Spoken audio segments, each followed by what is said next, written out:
Camera इथे आहे, mike इथे आहे.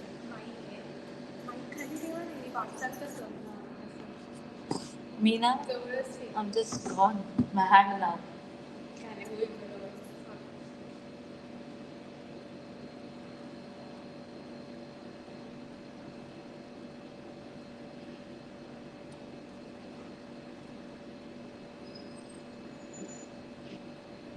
इथे पण ओपन करून ठेवते. इथे दुखायला लागलं.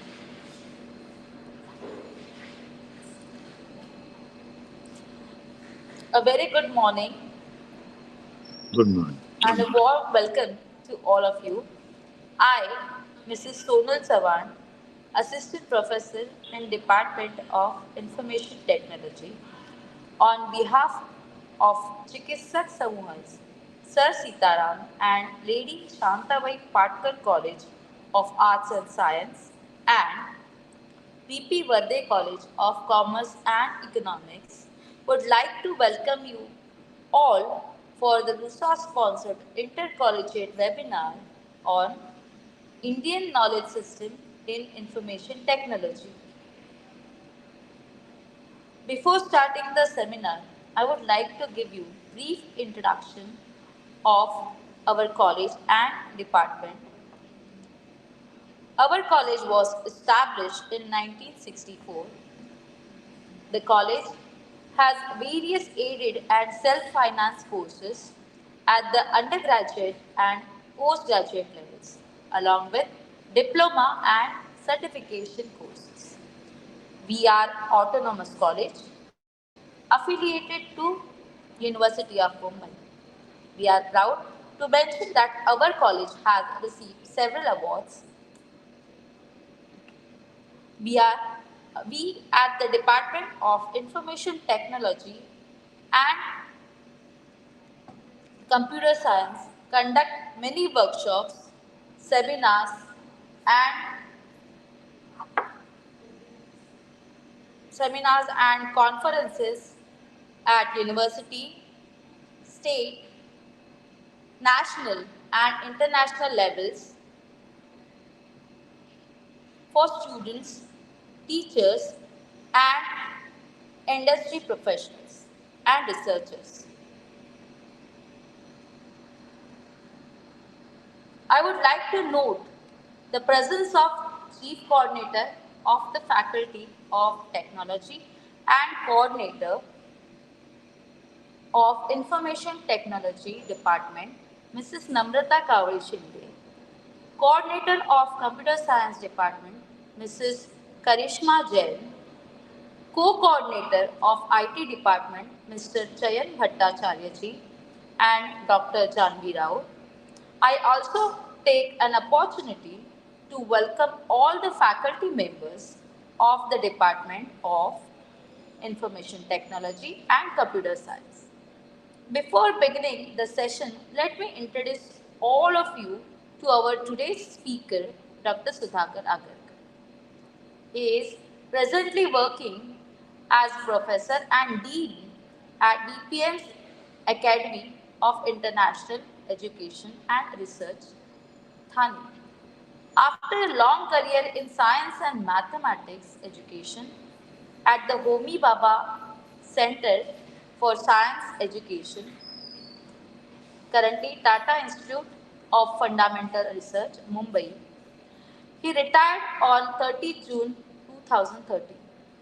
He achieved MSc degree in chemistry from University of Nagpur in 1975 with university rank and PhD in science education from University of Pune in 1988.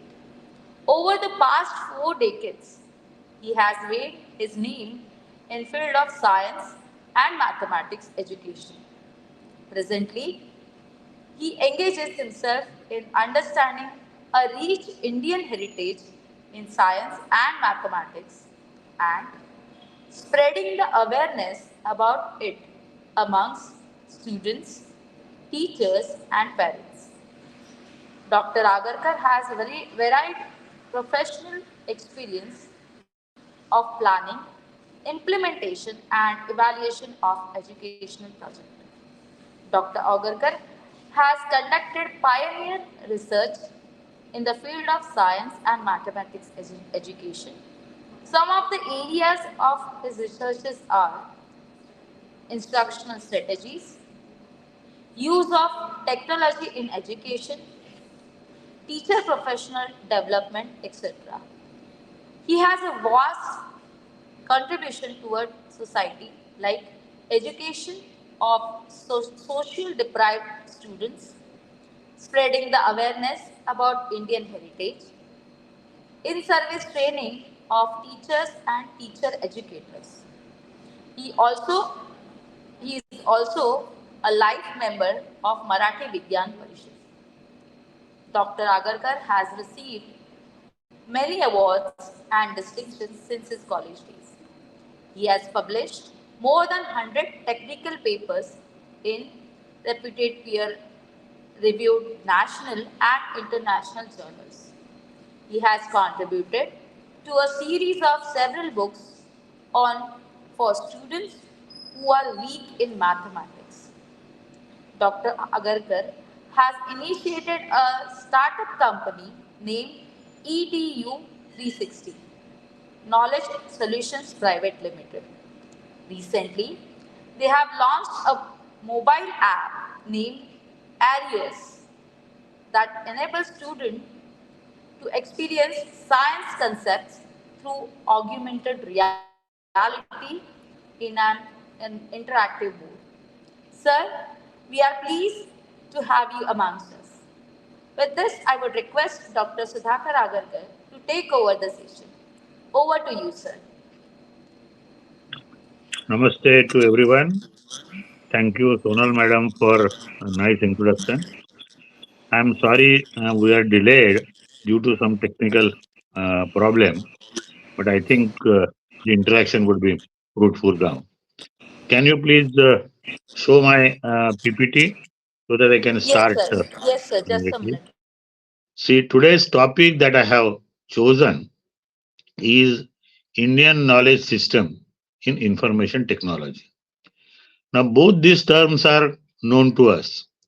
What is Indian knowledge system? India has been a knowledge society all the way. People say it's an agricultural society, etc. These are not the truth. It has produced a lot of knowledge, both in science, mathematics, technology. And if we look at our religious scriptures, they are full of scientific and mathematical concepts. You see a lot of mathematics in our scriptures, a lot of scientific concepts in our scriptures. And therefore, there has been a very long tradition of knowledge in India. Somehow, this tradition got broken because of certain political problems. But once again, we are reviving it, and we are now trying to compete with the developed world. As you know, we are now in a position to um, launch our satellite in the geostationary orbit. We can take the machines to the moon, to Mars, and in the field of atomic energy, we have done a lot of work.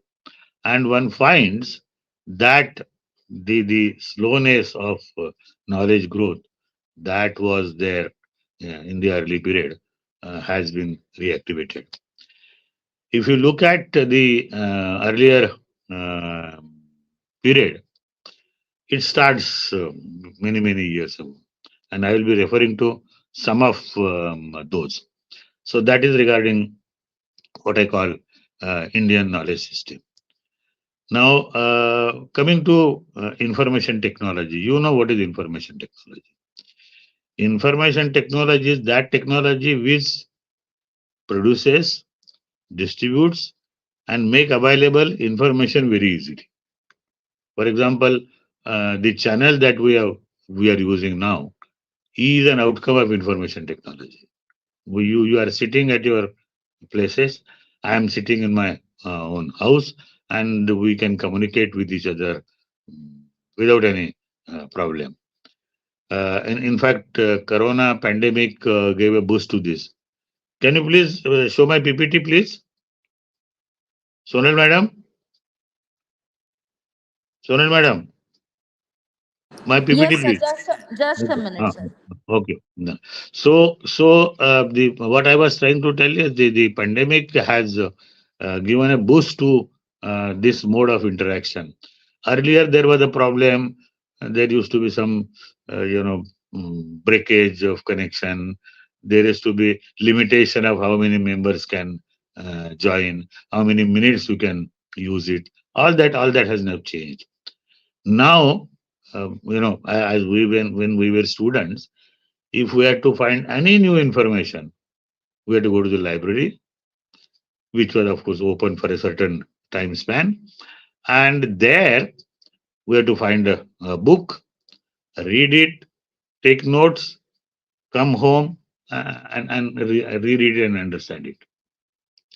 Now the situation has changed. Now you don't have to worry much about it. You just ask Google, and Google give you information within no time. Okay, and there is no office time. There is no 10 to 5 library time. You can get information anywhere, anytime, from any place. Okay, anywhere, anytime, and by anyone. This is called E3. This is what anyone, anytime, and by anyone. This is the called E3. And not only that, we have now it has become possible for us to communicate immediately. Now everyone, the young population has certainly has the chat um, app. It could be WhatsApp or Telegram, Instagram, where you can communicate your information within no time. And therefore, this is called connected society. The present society is called connected society. It is because people in different parts of the world are connected, and information can be sent to um, from one place to another within no time. Okay, and therefore this is the benefit of information technology that we are using, and we have the strong base of mathematics, uh, which is of great help to information technology. That's the point I'm trying to make today. There seems to be some problem with the PowerPoint, but let me continue. See, as you know, the computer language, the digitization, uses the term zero and one. Madam, is there any problem in sharing the PPT? Madam, any problem in sharing the PPT? I need them. Anyway, so many times, I go to giving lectures at many places, and there they say, what is the contribution of India to mathematics? What is the contribution of India to mathematics? Now the answer given is zero. So contribution of India to mathematics is zero, or you can read it as zero is the contribution of mathematics of India to the world. Now, when people answer this question, it means the contribution is zero, which is not the case. The contribution of Indian mathematics is huge, which I will discuss when the PPT appear. But at this moment, would like to tell you at one such conference, um, same joke was made.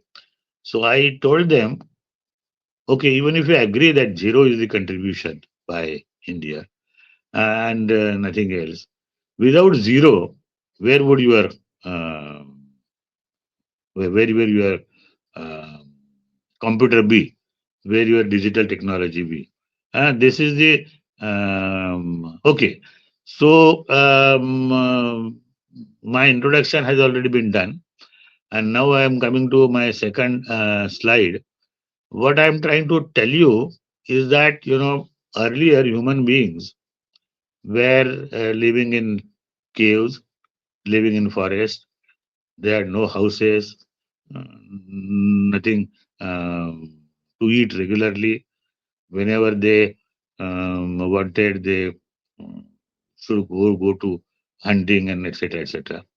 But now the situation changed. Now I can sit comfortably, talk to you. All this has happened. It is because of three revolutions. Three revolutions have changed the way mankind live on this earth. Okay. Now this slideshow mode was fine. Earlier slideshow mode was fine. This fine. Okay. So I am naming them as first is agricultural revolution, the second is industrial revolution, and third is information. Okay. Next slide, please. Now let us come to understand each of these revolutions. Now, when I say agriculture revolution, as I was trying to tell you, earlier human beings were staying in caves, trying to protect themselves from nature in whatever way they could. But slowly they realized that I can identify certain plants, and if I take care of them, they will give me food grains, and which I can store. So in that case, I don't have to go for hunting whenever I feel hungry. Earlier, the situation was if the children say I'm feeling hungry, if the people say I'm feeling hungry, someone will go to the forest, hunt an animal, bring, eat, and that is a feast, and then wait for some days. The situation has changed of the agriculture revolution, and because of that, what has happened? There are agricultural land. Because here is a land, here there is a mechanism of cultivating certain crops. So they constructed houses. So village life has started, social life has started. This is the outcome of agricultural revolution, which occurred many, many years ago. Next slide, please. Then came what is called industrial revolution. Industrial revolution somewhere in 18th century, especially in England, they found coal near Birmingham. And they found that if I burn coal, I can produce a lot of energy. And if I can produce a lot of energy, I can heat water, and water results into steam. And using steam, I can run trains, I can run machinery and all that. This is the beginning of industrial revolution. This occurred mainly in Europe. And as a result, what has happened? That agrarian society, which was producing things using their hand, which you can call handicraft society, has now changed to industrial society where production is huge. Things are coming out in large number from the factory within no time. And as a result, the prosperity of these countries which witnessed industrial revolution increased tremendously. And they started selling their product to other countries. Now, people say British came here in search of spices, etc. In my opinion, they wanted to go to the outside world to sell their goods because it was produced in large amount in their factories. And therefore, my hypothesis is colonization is a direct outcome of industrial revolution because they had guns, they could go and fight. Because they had goods to sell, they could go and sell, earn money, and that's how European countries became prosperous. And that was the outcome of industrial revolution. Next slide, please. Now, this occurred in 18th century, and it is still continuing. There is industrial revolution one, two, three, four, etc., etc.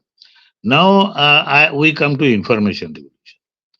Now, information revolution uh, began with the development of a computer.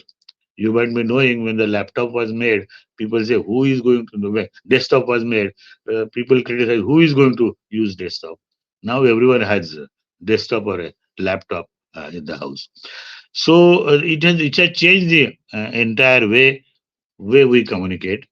It has changed the way we do business. It has and information revolution has given us a lot of opportunities, and therefore Therefore, we are now in a situation where we do our day-to-day activities very differently. If I want something, I just order and the things come to my house.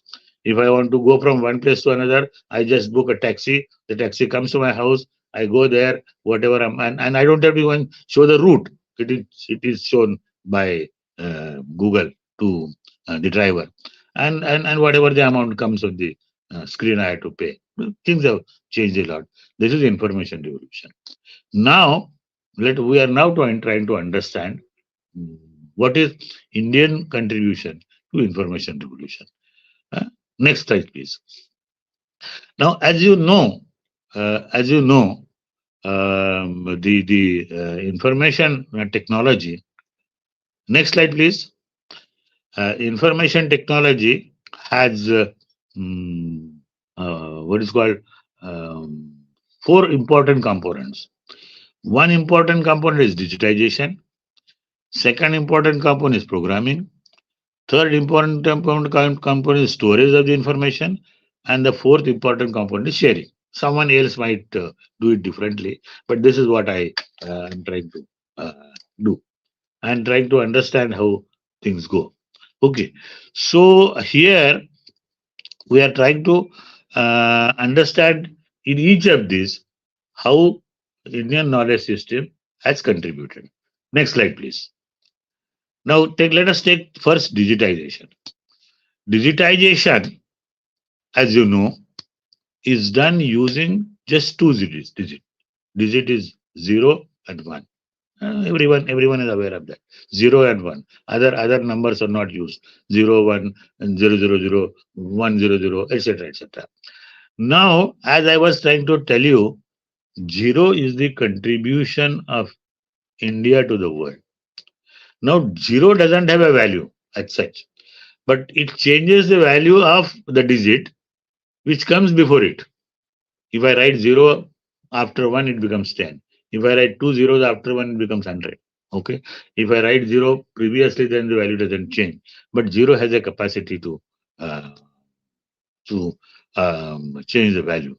And therefore, the discovery of 0 is certainly an important contribution of India to the world. And not only that, the entire digital system which will come. What I have tried to do here is I have tried to take the picture from a temple in Gwalior. The temple in Gwalior has the written record of 0 in a circular format. Okay, even though there are records saying that India has contributed the digit 0, etc., but then it is a record which says there are 50 garlands were made in the 270 hastas of land. Hasta is hat, hand, which is 1.5 feet. So, in order to indicate that 270, that 0 has been um, used. In order to indicate that 50, 0 has been used. This is a first record of 0 that we can see on the stone in Gwalior. This temple is very small, but then this uh, stone carving is found there. Next slide, please. Now, in this area, I would like to tell you, Indian mathematicians have contributed a lot. And as I told you, the mathematics and science has been the part of our religious scriptures. Now, I have a Sanskrit saying here, which says, Yatha Shikha Mayuranam, Nagana Manoyo Yatha, Tadvat Vedanga Shastranam, Ganitam Murdhani Sthitam. What does it mean? It means as peacock has its crest on top, as cobra has a jewel on the top, similarly, mathematics is at the top among all the Vedic sciences. So, mathematics has been, the importance of mathematics has been recognized since ancient time. So, this is what I wanted to say. And let us now go ahead. Next slide, please, and try to understand what some great people have said. Galileo Galilei, a great astronomer, He says mathematics is the language with which God has written the universe. So, what does it mean? It means the rules and laws of the universe that God has established can be described in mathematical formulation. And this is what has been realized by Indian mathematicians. They might not be mathematicians; they were the knowledgeable people. They would be philosophers, but they use mathematics to describe it.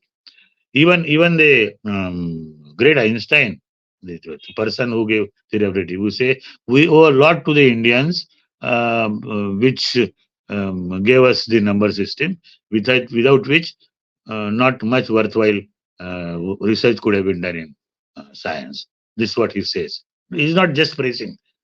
He says it from his heart. Okay, these are the opinions of great people. Next slide, please. So here, and what he's saying is true. What he's saying is true because you can see here that it is the Indian number system starting from Eka to Parardha. Now here Eka, Dasha, Shataka, Sahasra, etc. You go ahead. So I started writing 00 up to 3 4 zeros, and then I said it's better to use the power of 10. And you can see there is 10 to the power 17, and for every term there is a word in Indian mathematics. You don't have to say 10 million or 5 billion. There is no need to that. You can go up to Parardha 10 to the power 17. So what I'm trying to do you here, I'm not going to read it entirely. You would get the idea how rich our Indian number system was, and what Einstein has said. This is a supporting statement to that.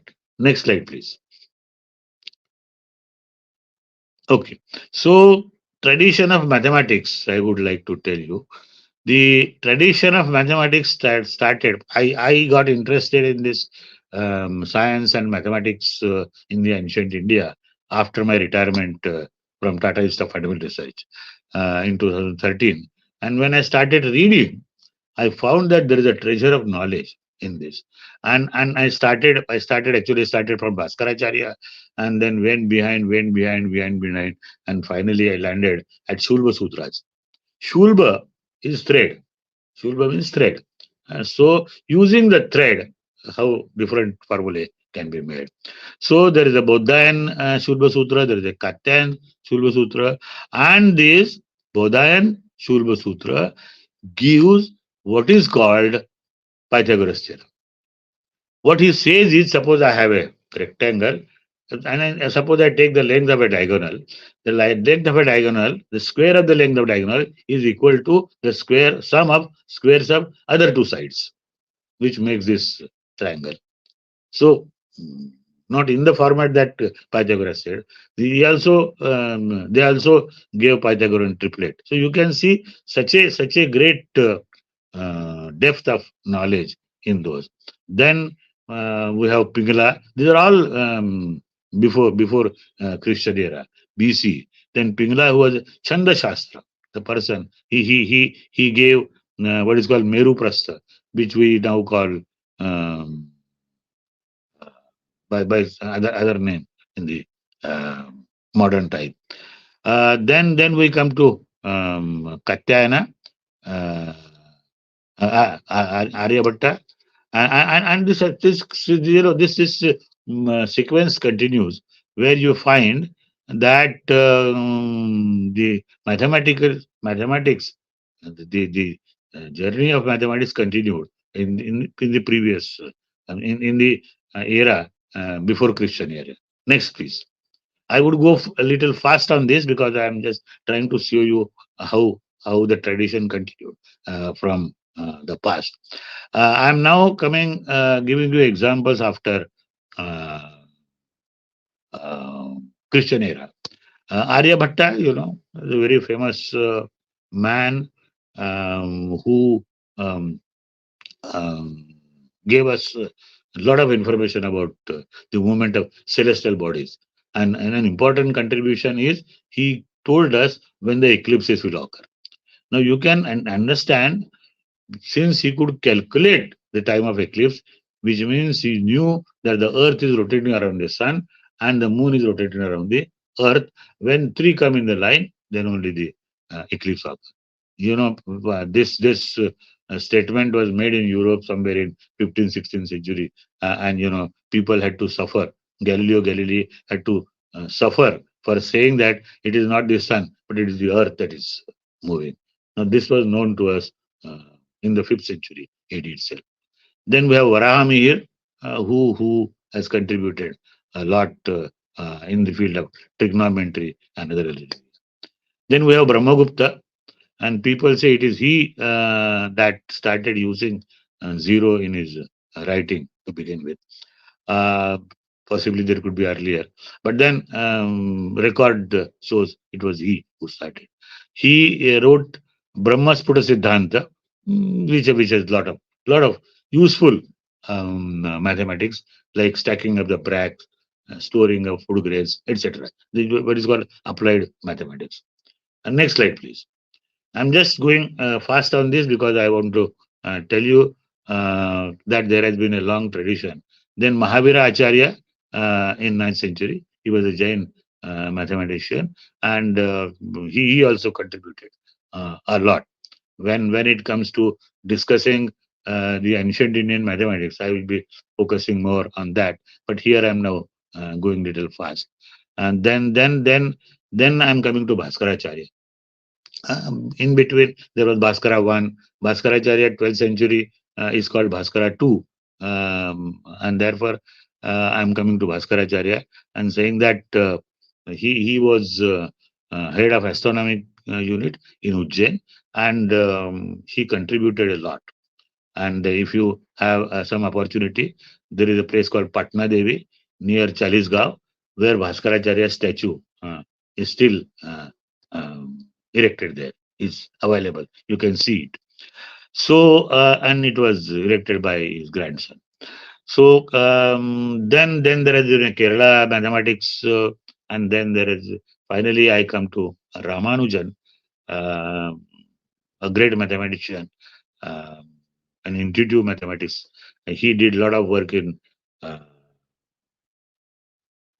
infinite series, in group theory, in number theory, etc., etc. Okay. So next slide, please. So what I am trying to tell you is that all these mathematicians have used number. All these mathematicians have used logic, and this is what is the backbone of uh, computer programming. It uses algebra and algorithm. And we are very strong. In fact, there is a book named by Bhaskaracharya which is entitled Bij Ganit. Bhaskaracharya wrote Siddhanta Shiromani, and it has four parts: Leelavati, Bij Ganit, Grah Ganit, and Goladhyay, of which Bij Ganit discusses algebra, algorithm. So what is programming? Computer programming that we use, and using that programming we do a lot of work. It is basically algorithm. An algorithm might be considered as a combination of logic and data structures. So what I'm trying to tell you is the logic that people have used in all these mathematical treatises are of great help, are of great help. And here I would like to give you a very important information about Alan Turing. Alan Turing, we might be knowing, was the first person to make a computer. So if you look into the search for the information, then some Babbage name will George Babbage name will come as the uh, creator of computer. But actually, it was Alan Turing who did it in the during Second World War. Alan Turing was a mathematician in Cambridge University. He was invited to secret office in a place called Bletchley Park, which is a part of Milton Keynes.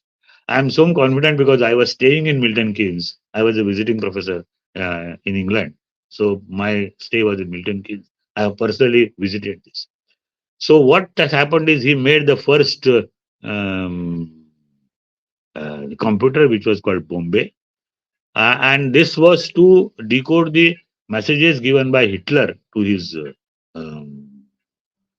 officers, and that was the need of the Second World War, and this work had changed the result of the Second World War. So after the Second World War, Winston Churchill ordered everything should be burnt out. No memories.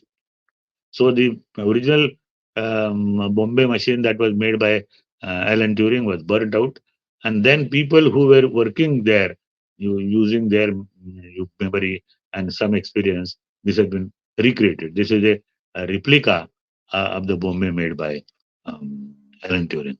This is a side story. What I am trying to tell you is, in all this, it is the logic and data structure that is of great help.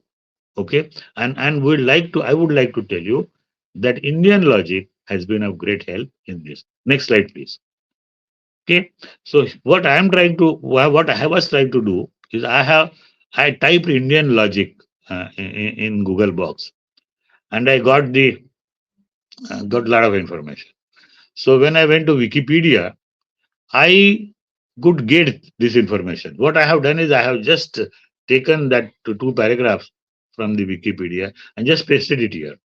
Instead of just giving you my information, I wanted to tell you that this is what has been recorded in Wikipedia regarding Indian logic. The development of Indian logic dates back to this is an entire story, and that story goes back to 6th century BCE. There are names given. If anyone is interested, you can go and uh,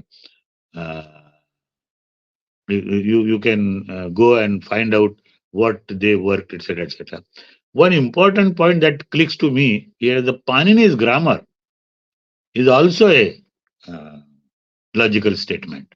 This is what it indicates. And you might be knowing that there has been a study in uh,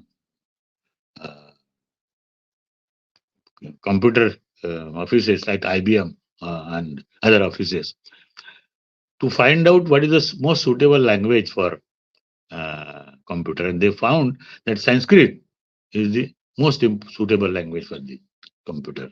It is because is developed. It is Sanskarit language. Sanskrit is Sanskarit, and therefore it has a wonderful grammar, and that Panini has given it to us. So what I am trying to give you here is that even the uh, you know the Wikipedia entry writer has recognized that there has been an Indian logic and logical statements were made. Of course, I'm not saying only in Nyaya Samstha. There has been um, writings on Nyaya Samstha, judiciary. I'm focusing on mathematics, grammar, etc., etc. So you will find logic has been the base of our writing for a long time, and it is this logic and algorithm that has been used in the programming of the computers. Next slide, please. Okay, I'm trying to give you big span of information. Next slide. A big span of information. I may not be able to cover everything in this lecture because it's a very vast field, and my purpose now is not only to give you uh, what is the Indian knowledge system, but to show you the connection. Next slide, please. Hello. Ah, okay. Now we have discussed a lot about what is called um, programming, etc., etc. I should also refer to some of the Indian persons who have contributed to this information technology. Here is a photograph of Mr. Ajay V. Bhatt. He was working in America, and because he worked for a long time, he had the American citizenship. So you can call it Indian American, Indian born American. citizen, and he was a gem in the computer and did a lot of work. But what we remember is Universal Serial Bus, USB. Now, USB is a term that is not very commonly used. We use it pen drive. So, pen drive is the creation of this man, which has helped us to store the information. Now, this storage of information has, of course, there is a hard disk where you store, but you can carry information from one place to another. So, this um, pen drive, which I have taken picture, has one TB capacity. I remember when I was in TIFR, I was given a computer which had the memory of 1 MB. Now the pen drives are coming in GBs and TBs. Okay, so here is the person which has been uh, who was responsible for the storage of information. Next, please. Next slide. Huh. So another person whom I should refer to, who has played a very important role in information technology, is um, this person called Kapani. Okay, so he is the man, Narinder Singh Kapani. Once again, similar to Ajay Bhatt, he moved to America, became American citizen, and worked there. And from there itself, he came out with the use of optical fibers for the transmission of information from one place to another. What is our mode of transfer of information? Our mode of transfer of information is through copper wire. Now, copper wire, landline phones were working on copper wire. The copper wire has limitations. Firstly, it is costly. Secondly, there could be many problems. And if you want to have a very long uh, distance communication, then copper wires can create problem. He came out with an idea of using fiber optics. Now, what is fiber optics? Fiber is actually is called optical fiber. What is called? What is it? It is it is the um, wire drawn from glass. So what you do is you thin the glass and make it a wire, and this wire is useful for transmitting information from another using the light, not electrical impulses. And you might be knowing there is a phenomena called total internal reflection. In total internal reflection, what happens is you might have studied this in case of prism. If you put a light on prism, it goes on the side. At a certain level, it remains inside.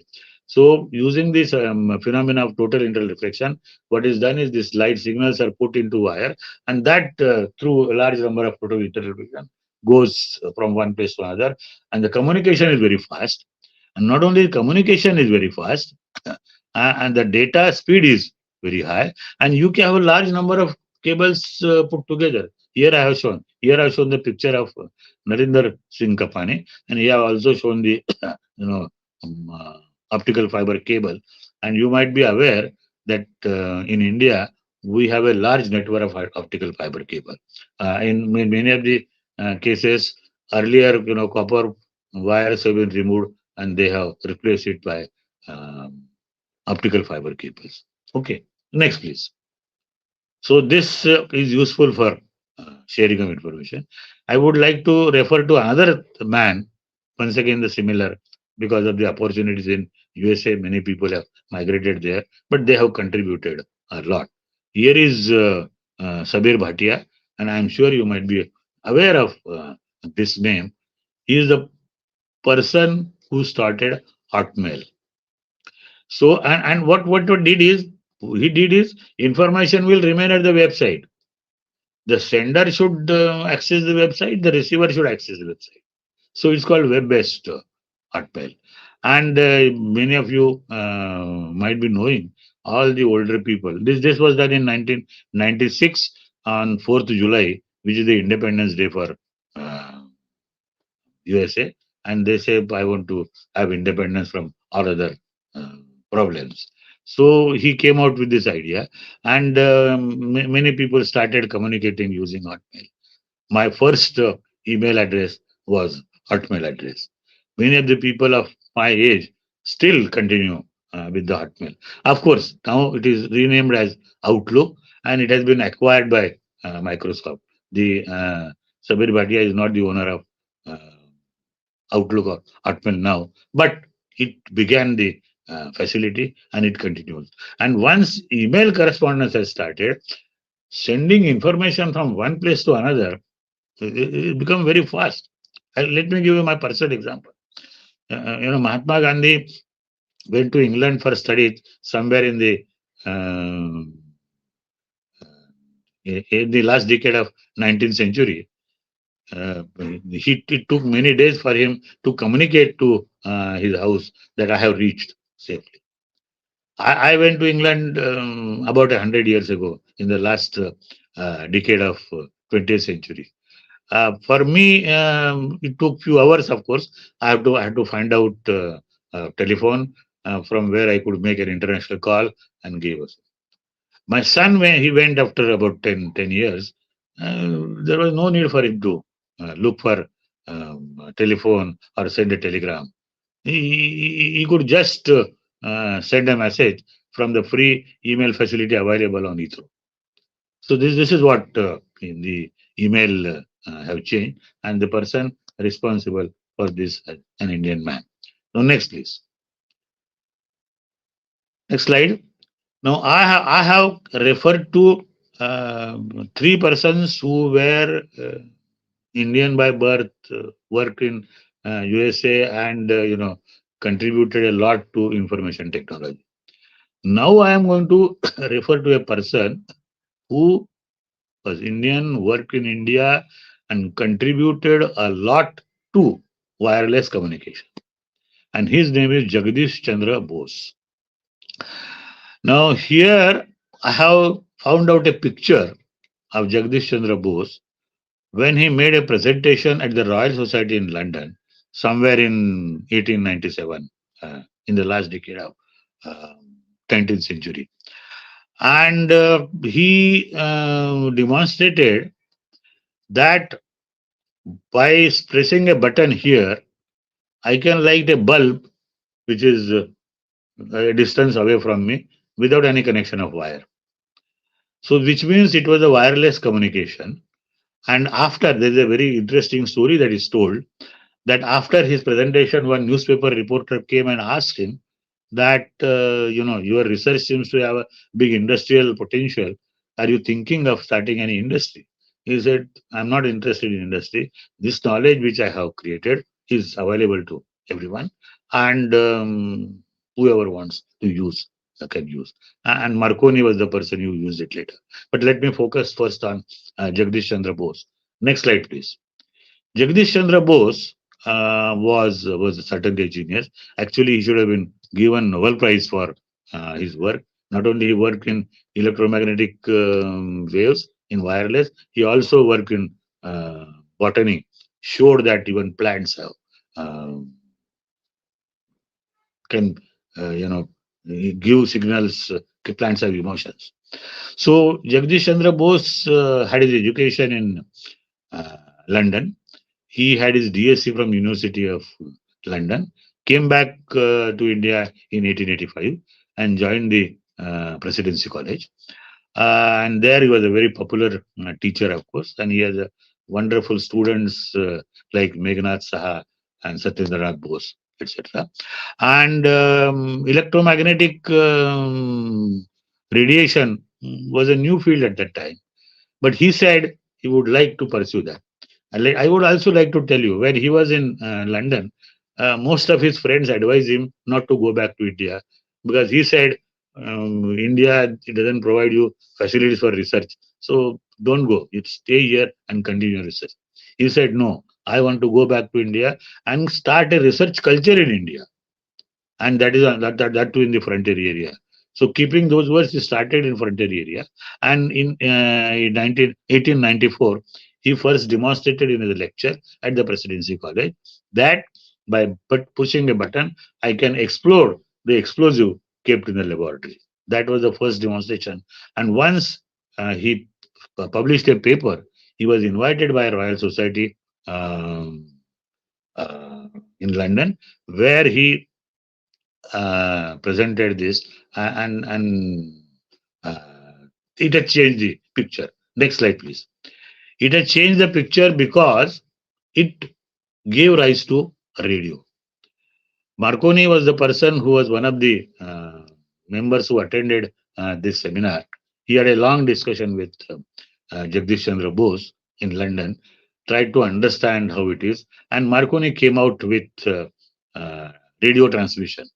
Earlier, he had small distance transmission, and he succeeded in sending signals transatlantic from this part of the Atlantic to the other part of the Atlantic. As a result, radio communication started, and for this he was given Nobel Prize of 1907. And there is no mention of Jagdish Chandra Bose in the Nobel Prize. So, the British Broadcasting Corporation was the first to go on air in 1922, which is still continuing. Even All India Radio came after a few years, and the radio is now spread all over India, not only India, in the entire world. And before the coming of television, radio was the most important source of information. We remember listening to cricket commentary on radio, even though we have never visited Birmingham, we have never visited Leeds. We could imagine how the ground would be, how the crowd would be, how the weather there would be just by listening to the radio. So it has a very powerful, it is powerful media, and even now it is being used. And that's why our Prime Minister uses radio as a media for his Mann Ki Baat program. Next, please. So next revolution, as everyone knows, is the television revolution, which has played a great role in information technology because it could provide information from one place to another immediately. I could see the match being played in Sydney without much delay at the same time. I can do that. And this was uh, John Baird. We started working somewhere in 1920, succeeded, and within a decade, they could have black and white uh, transmission of signals. That was, of course, now the television has improved a lot, but in those days, it was a black and white transmission. Even in India, when the television started, we had few hours of transmission. Now we have large number of channels, and the large number of programs which is being telecast. It has now occupied the record shows that in 1927 the first transmission was done in USA at San Francisco. Later on, it spread everywhere. Next, please. So everyone knows mobile telephony. Mobile telephone has become a gadget of mm, great importance, very useful gadget, and this gadget is all the time used.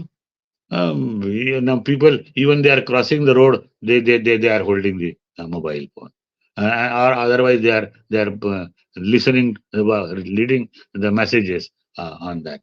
So many times I have been telling, if you are want to use the mobile phone, stop. But the young persons do not listen to it. Anyway, so and mobile has now replaced the watch. Mobile has replaced the camera, and things are done. But all this signal that comes to me comes through air without any wire. And I wanted to say you, Jagdish Chandra Bose, an Indian man, is responsible for wireless communication. We must thank him. We must thank him for the work that he has done. Next slide, please. Okay, so going further. Not only we have communication uh, sent from one tower to the other, we also have a satellite communication.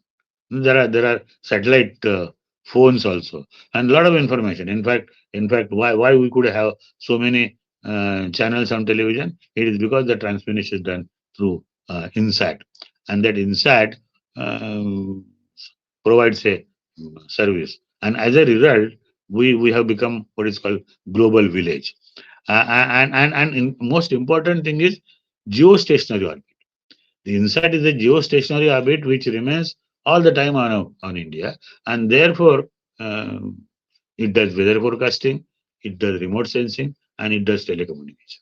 The most important thing that the um, uh, satellite communication has done, and therefore, what I'm trying to tell you is in the information revolution, in the information technology, the satellite has also played a great role.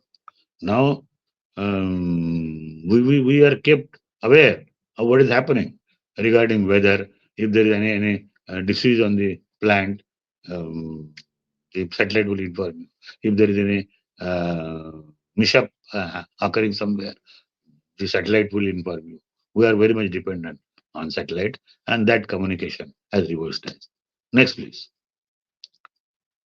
Okay, so here I have tried to put all that which uses wireless communication. It could be online marketing, it could be social media, it could be emailing, it could be shopping, it could be traveling, anything. Everything is available on the touch of a button. You just touch the button, and you have uh, information. You have things done. So I could list only a few. You don't have to go to the bank. Bank transaction can be done from your house. You don't have to go to the railway station to book the ticket. It can be done from your home, and many things.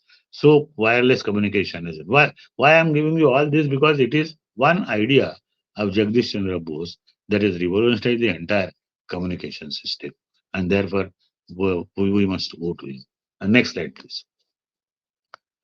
Okay, so what I have tried to tell you is that India has been a knowledge society for many decades, for many centuries, and it has produced a lot of knowledge.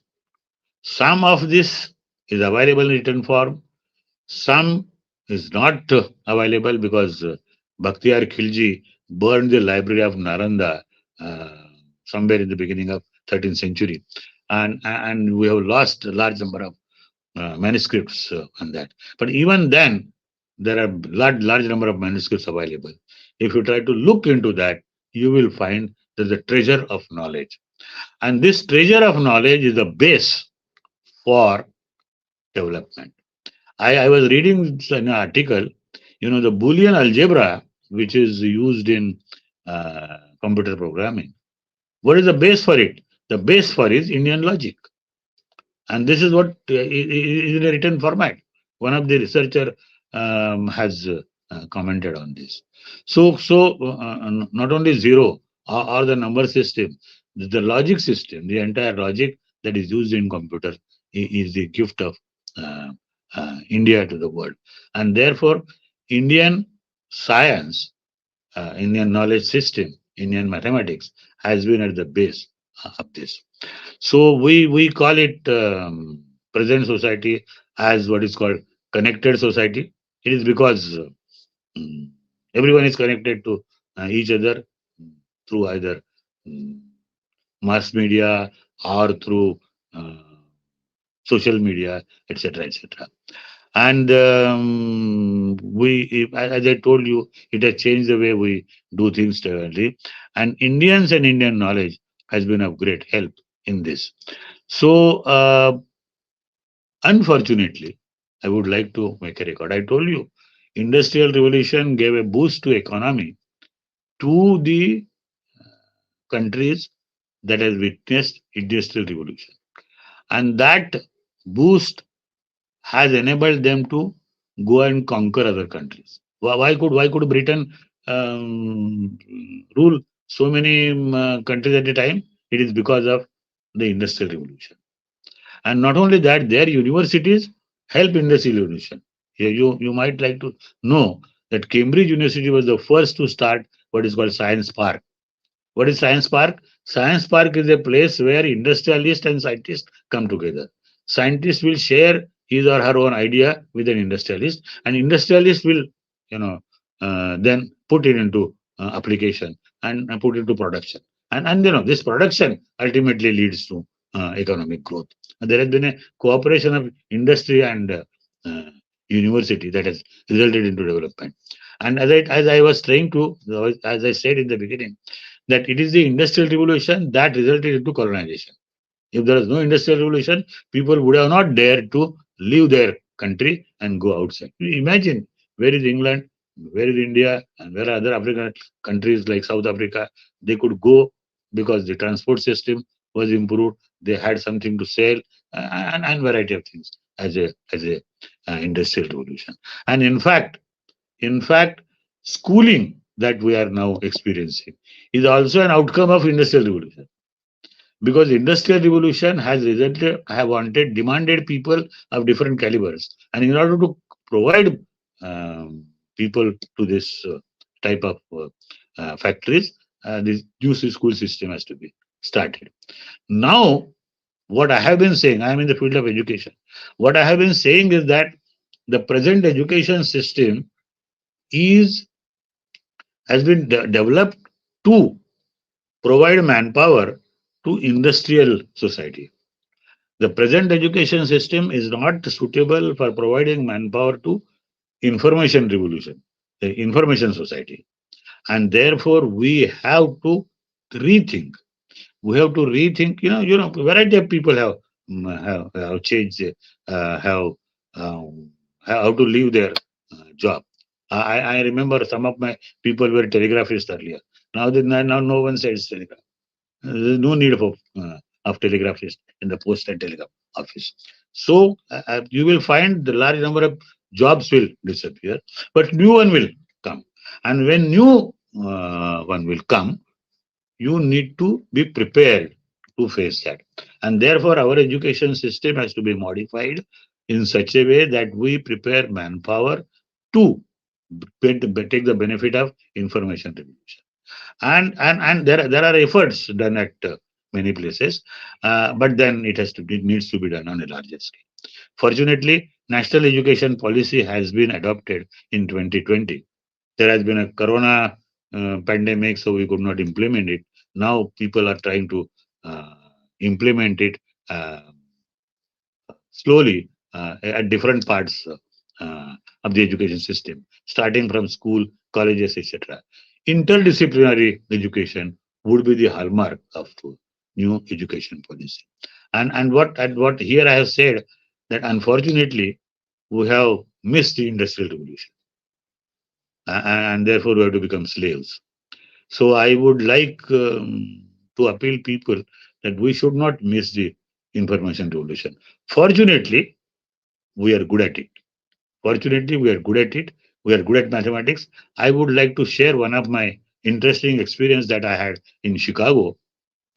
I made a presentation on the pedagogy to be used for the first generation learners. In fact, I was trying to communicate in the conference how mathematics should be taught to the tribal children. So after the end of my lecture, one American professor stood up and said, Dr. Agakha, what type of mathematics do you teach? Your people come here and grab all the IT positions. So that was an opportunity for me to tell about Indian mathematics. I said, sir, there is no need to teach mathematics to our people. Mathematics is in our genes. You forget those who have gone to school and college. You go to a vegetable seller who is illiterate, buy half kg of this, half kg of that, 1 kg of this, ask her, she gives you some quickly. She doesn't know the number system, she doesn't know multiplication table, but she can do it. It is because we have large background of deep background of mathematics, and there has been studies which showed that Indian people are certainly good at mathematics. This is also shown in mathematics Olympiad. This is also shown in programming. This is also shown in information technology. It is because of a long tradition of mathematics.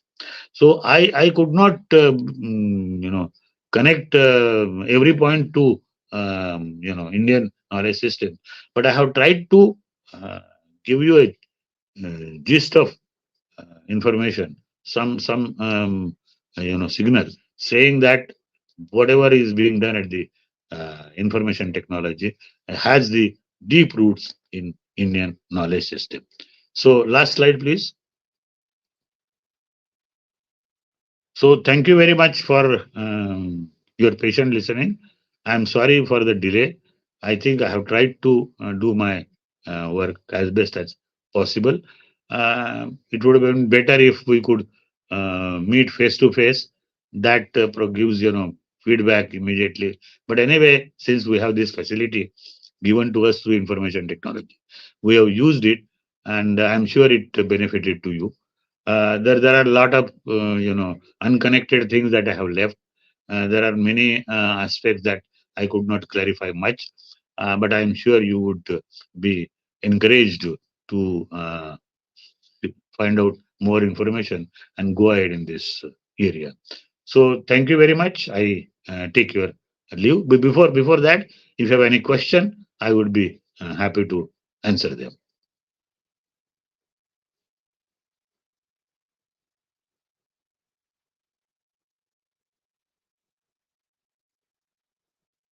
Madam, there seems to be some chat.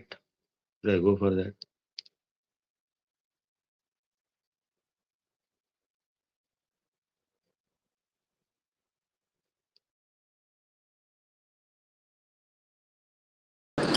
Uh, Participant, you can post your question in chat box so that we can convey the question to sir.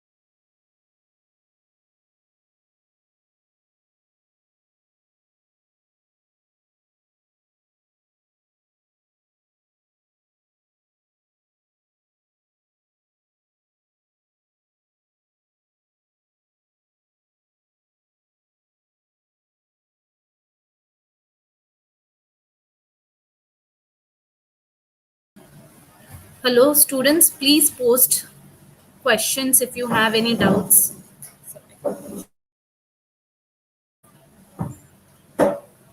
There's some technical issue with the sir. He will join in, but you post your queries. We'll convey it to him and he'll answer that for you.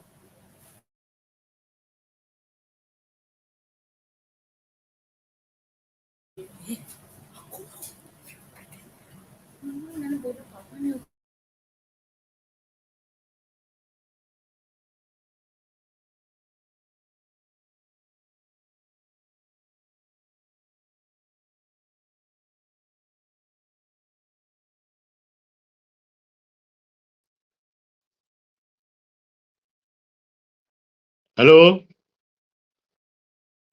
Yes, sir. हां, हां. नाही काय झालं ते Any left.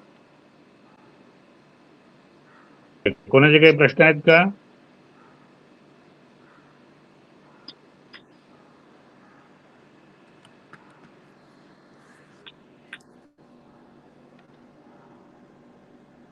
Am I audible, sir?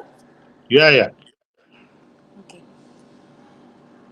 I, Mrs. Sonal Sawan, Assistant हां. Professor in the Department of Information Technology, took this opportunity to give a vote of thanks to all, uh, my gratitude into words. I would like to thank our eminent speaker for the day, Dr. Sudhakar Agarkar, for the informative session of intercollegiate webinar on Indian knowledge system in information technology. Sir had conducted a very interactive session where he elucidated us about the brief introduction to field of Indian knowledge system. He shared the untold facts about Indian knowledge system which can be used and are implementing in the field of information technology and many more. Sir, we are thankful for enlightening participants with the precious knowledge and Thank, experience you have. thank you. I take this opportunity to thank everyone involved in making this webinar success. A successful event has many hands working effortlessly for months. A very big thank to our principal, Madam Dr. Pratibha Gaikwad, Chief Education Officer Dr. Mala Kharkar, Chief Coordinator of Faculty of Technology and Coordinator of Information Technology Mrs. Namrata Kavre Shinde, Coordinator of Computer Science Department Mrs. Karishma Jain, and all management members for supporting us and giving us the opportunity to conduct the webinar. I would also like to thank our co-coordinator of Information Technology, Mr. Chayan Bhattacharya ji and Dr. Janvi Rao for their constant guidance and encouragement. I thank all the ITCS faculties involved in making this event a huge success. Last but not the least, thank you all to all participants for enthusiastically participating in the event. We look forward to continued association for years to come. Before concluding the session, I would like to give a few instructions to the participants. The feedback link is being posted in the chat box. Link will be active for next 15 minutes only.